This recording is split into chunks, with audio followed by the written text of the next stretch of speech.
Can't wait. What you need to see from our fans that last home game as we Well, wrap? I need whoever the powers that be, I need you all to give burgundy towels to every fan coming into the stadium, because we know the Steelers are going to come with their yellow. We're going to mix it together. It's going to be burgundy and go all over our damn thing. That's going to look good on TV.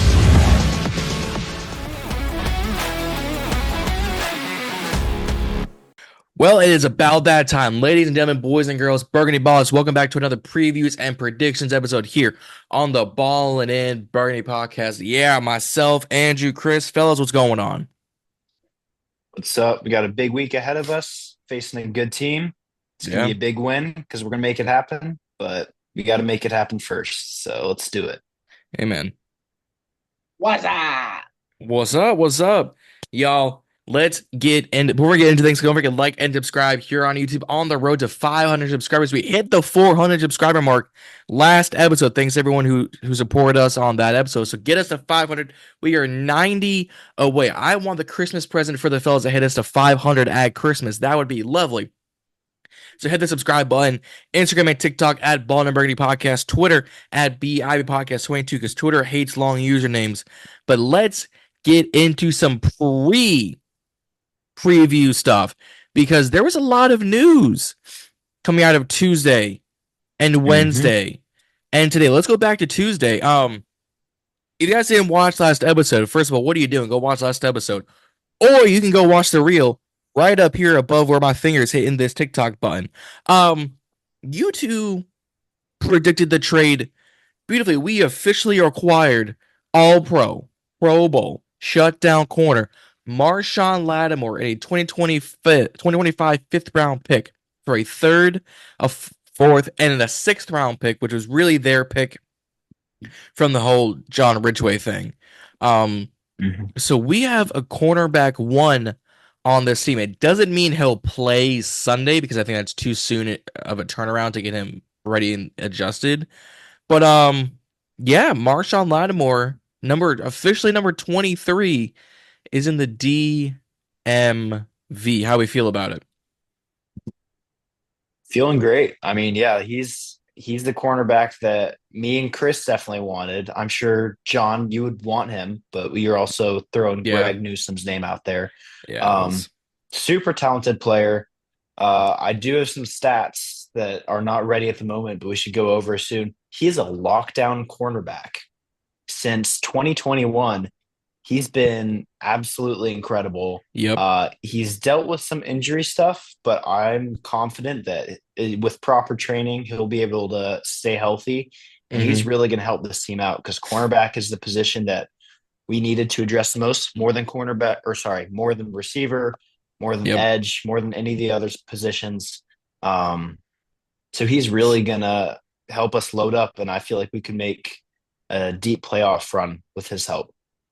Yeah, I have some stats here before I let you go, Chris. So this season, according to Mason Kinaham on X, and I get a lot of his tweets, so appreciate him. This season so far, 257 coverage snaps, 14 targets, 8 catches for 83 yards, and no touchdowns. I will take that. I will gladly take that. That's what I call lockdown. Better than any of our cornerbacks. Yeah. But Chris, how are we feeling about it? Feeling all right. Mm-hmm. I like the pickup. Honestly, I don't know if he's playing on Sunday or not. If not, he's most definitely playing against Philadelphia. I think if he does play on Sunday, obviously he'll be covering George Pickens. Yep. But I do like it because now we don't have to worry about St. Groupie being so handsy on the damn wide receiver ones now. But no, I do like it because it helps us, you know. It obviously does. It helps us. And we need it most definitely. Yeah. Yeah, for sure. Yes. Like we've been saying, don't know if he's going to play on Sunday. I would guess. I thought he is. So he's been at practice in pads, but he hasn't been practicing because he came in with that hamstring injury. So we'll see if he plays. I'm going to bet on no. just because of 5-day turnaround to get it introduced to a new system and whatnot. I'm just gonna bear on the side of caution and say no, which might prove I hope is proven otherwise. Hopefully. Hopefully. But shout out to C-Rog. Shout out to Chris Rodriguez, man. He's been wearing 23 for the past 2 years on this team, and he gave it up willingly to Marshon. He said he's a vet. I'm not about to sit here and tell him I need, $2,000 for a number. I've only been here 2 years. At the end of the day, I'm the same guy, same me, just a different number. Dude, that is what you call just like class. Do we know what his new number is? His new number is 36. Cool. He's wearing 36 now, which is actually not the worst number, honestly. It's a little strange for a running back, I feel like. It's a little odd, but Zeke's wearing like 15. Yeah, that's true. So I'll take it. And then earlier today, as we record this, it's Thursday night. Obviously, Chris is watching the game, so hopefully NFL doesn't take this video down. Jayden Daniels is once again the Pepsi Rookie of the Week. It's his 7th time. The only 2 weeks it didn't happen. Week 2, when we kicked a bunch of field goals, I went to Braylon Allen. And week 7, where he played 5 drives against the Panthers and left, and that went to Keon Coleman. 7 weeks. I am agreeing with Twitter. The rookie Pepsi of the week is the Jayden Daniels rookie of the week. Yep.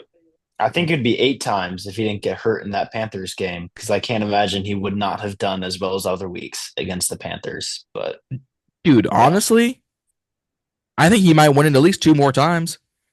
Oh, more than that. At a minimum 2 more times. Yeah, minimum.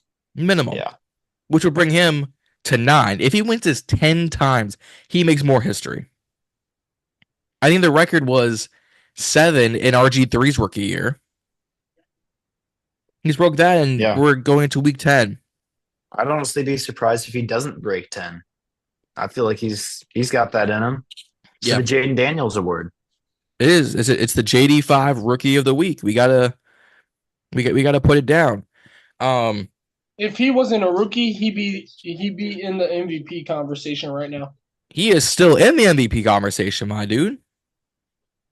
Well, what I mean is that if he wasn't a rookie, I think he would lead the odds to win MVP. I would still take Josh Allen or Lamar over him, but yeah, easily. Oh, damn, he's down the sideline. He's gone.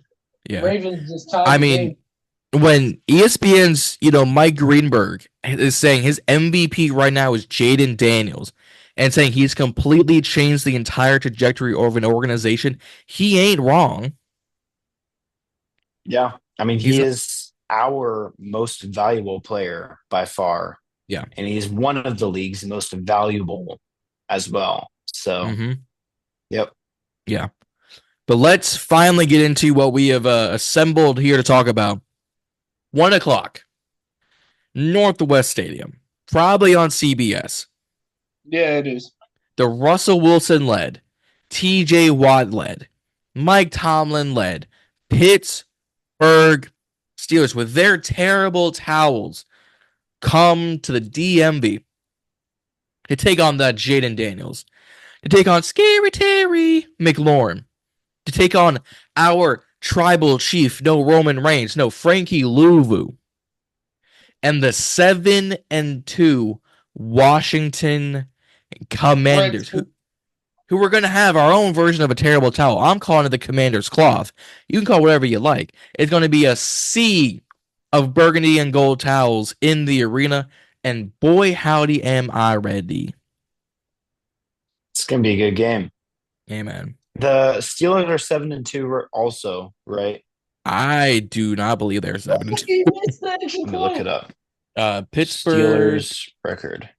He missed the extra point. 6-2. Sorry.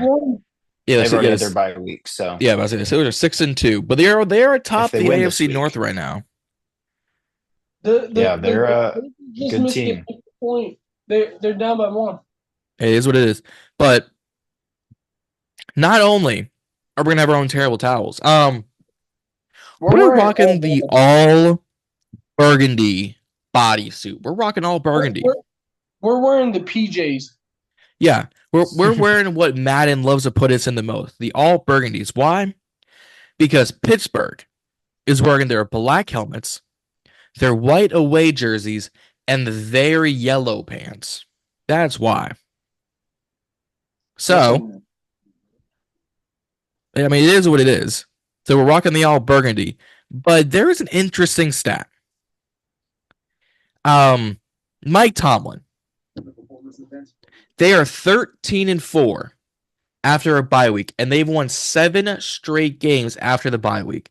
If we win this weekend, it'll be their signature win of the season to date. That's from Grant Paulson. So the Steelers are coming off a bye week. Yeah. And they are out of 17 games, they're 13-4 after the bye. We need to come to play fast, violent, and hard. Pause. I can't have George Pickens in the end zone pulling Antonio Brown. I can't have it. It's not happening. Not happening if Marshon's on him. I'm not seeing that.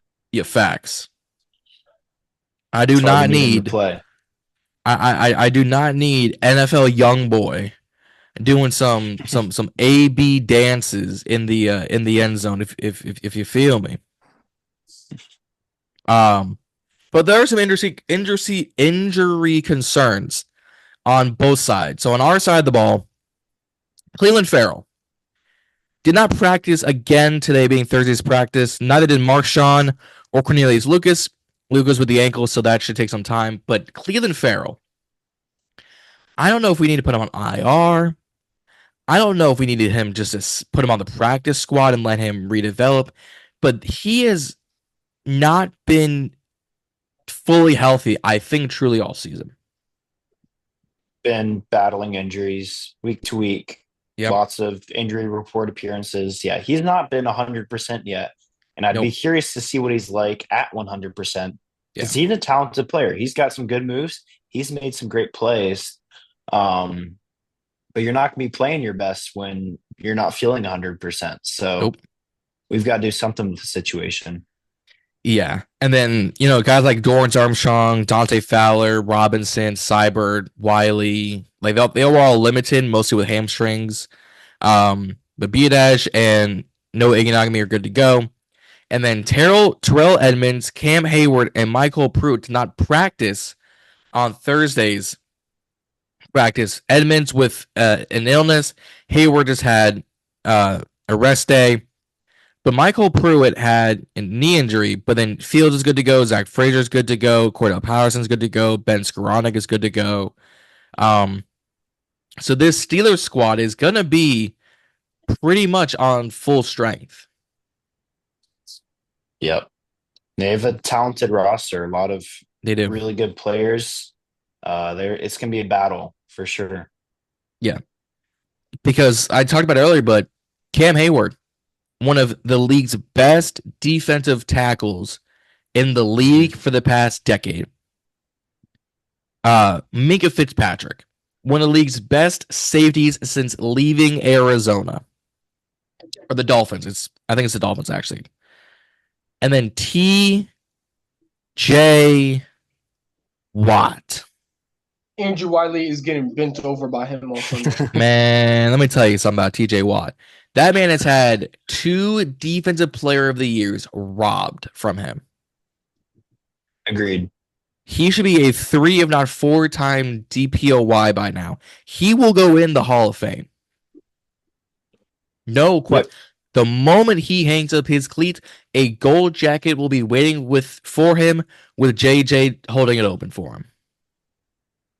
No questions asked. And they just traded for, not only did they trade for Mike Williams on offense to pair him up against George Pickens and Calvin Austin, but they traded for Preston Smith.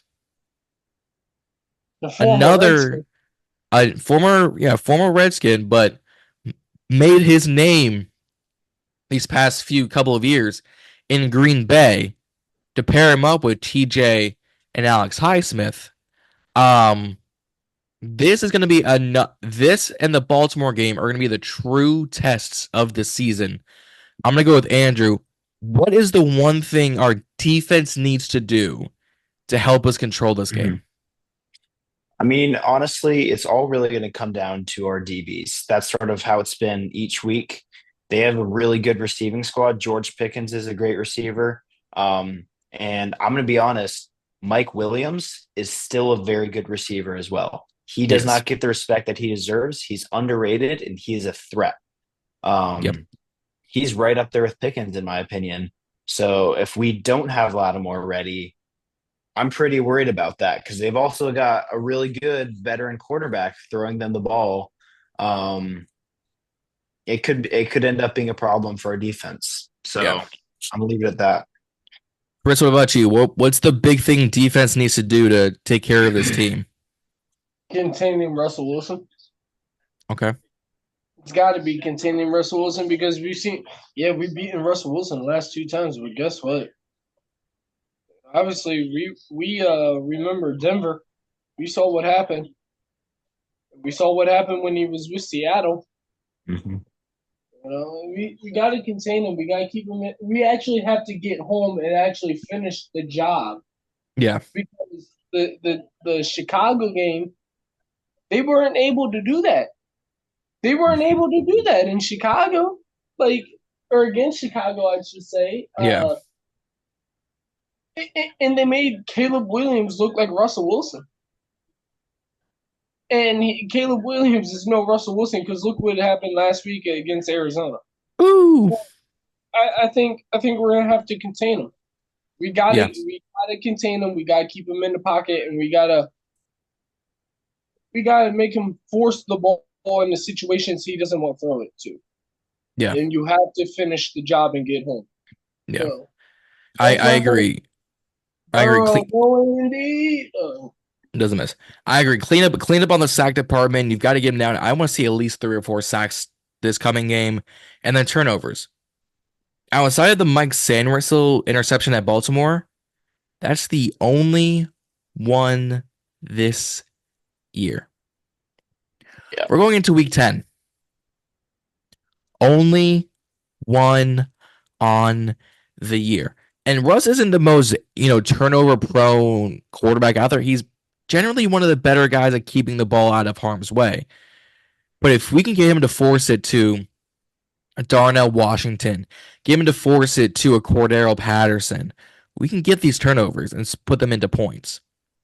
It needs to happen. Yeah. The only reason that hasn't been a significant problem for us so far is because we also have not been turning the ball over ourselves. Yeah. So we need to keep that pattern. We don't want Jayden throwing any interceptions. We need to hold the ball, no fumbles. But definitely need to start generating some more turnovers as well. Mm-hmm. And then for our offense, we can run the ball with the best of them. There was a stat earlier today, I'll put up on screen. So our run game this season, one of the best in the league. B-Rob averages 66 rush yards per game. Jayden at 51. Eckler at 35. McNichols at 20. They're all averaging either 5.6 or 4.6 yards per rush. But we have 15 total rush touchdowns this season. That leads the league, and I anticipate at least 2 more rushing touchdowns.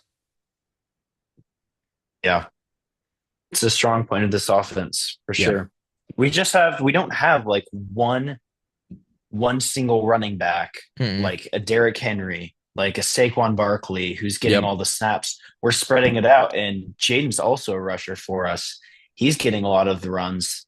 And so I feel like that makes our run game very dynamic and hard to defend. So it works.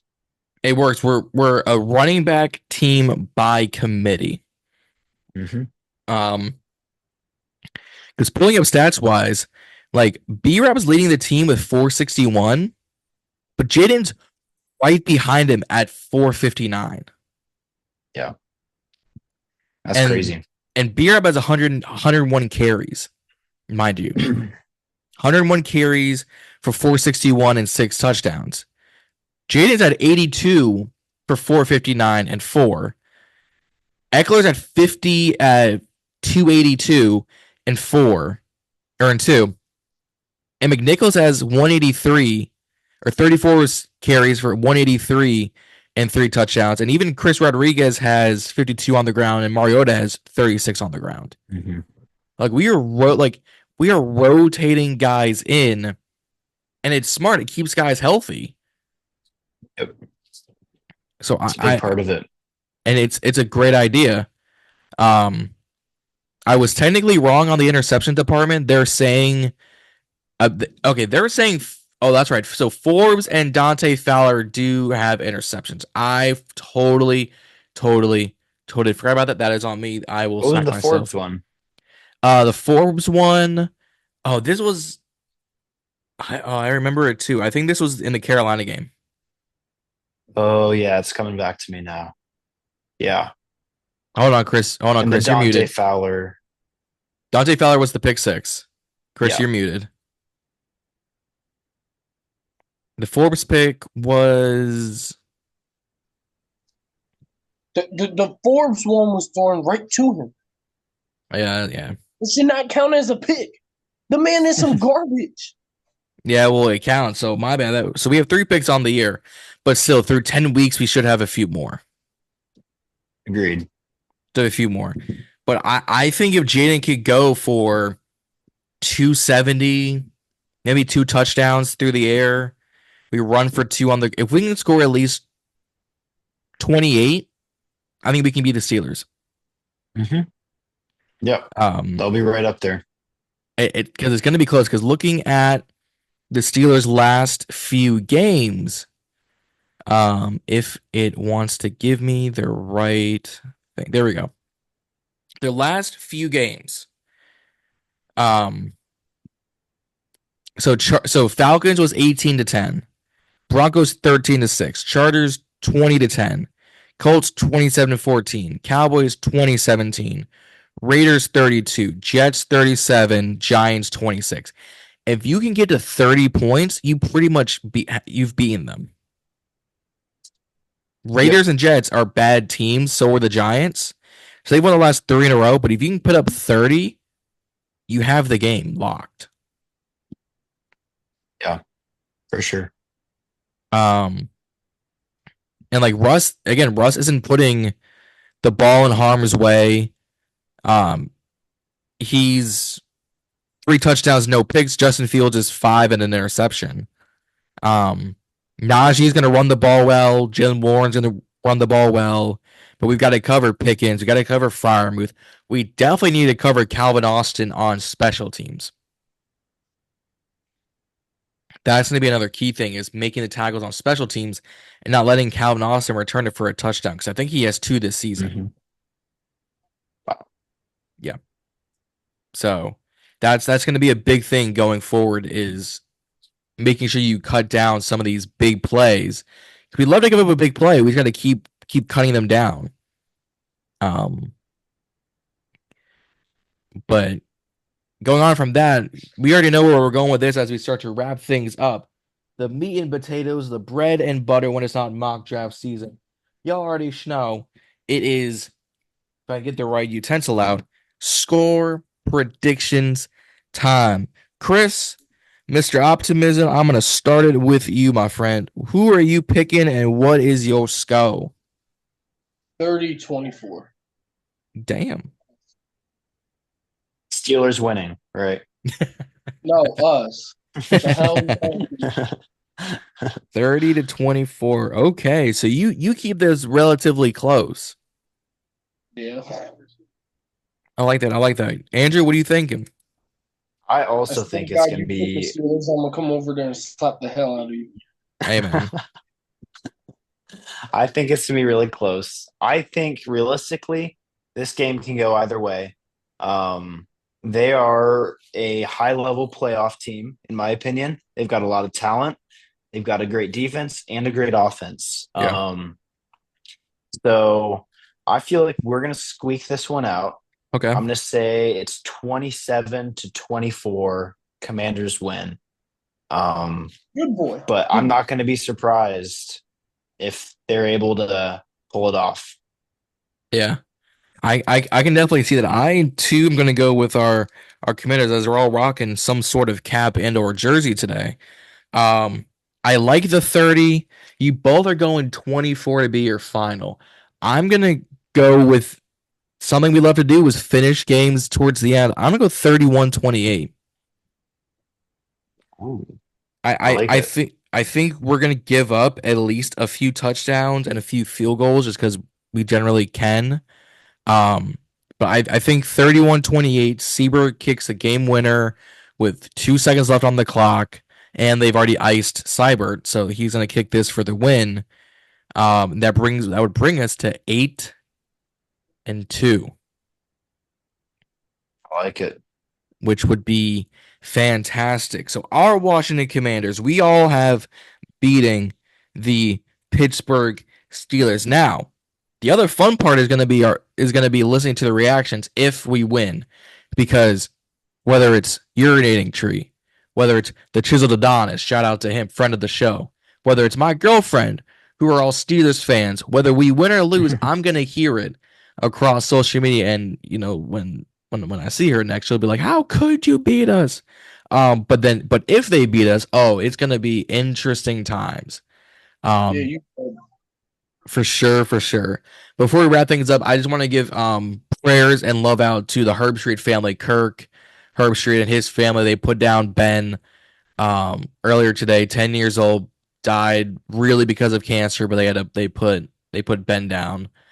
So for all of our college football fans, if you watch College Game Day or you heard about it, prayers out to Kirk and his family, prayers out to the Game Day community and everyone else involved, because Ben was becoming the mascot of College Game Day this year, and this was something we were all like, no, he'll make it through the season, and this was the last one. So prayers out to them. But as we wrap things up, guys, don't forget to like and subscribe here on the channel, here on YouTube. The road to 500 subscribers continues until we get there. I want it by Christmas. So like and subscribe. Instagram and TikTok at Ballin and Burgundy Podcast. Twitter at BIB Podcast 22 because Twitter hates long usernames. Shout out to all the sponsors, Corey, Watching the Daily, Rio, and Tone for supporting us. But any closing remarks y'all want to hit on? Let's make it 8. 8-2. Let's get another W to add from the one to last week, and let's make it 8-2. I like it. So guys, let's raise hail on Sunday. If you got your burgundy towel, I'm gonna call it the Commander's cloth. If you're getting the Commander's cloth, you better wave that thing high on Sunday. But let's raise hail, and don't forget to stay ballin'. We'll see y'all out there.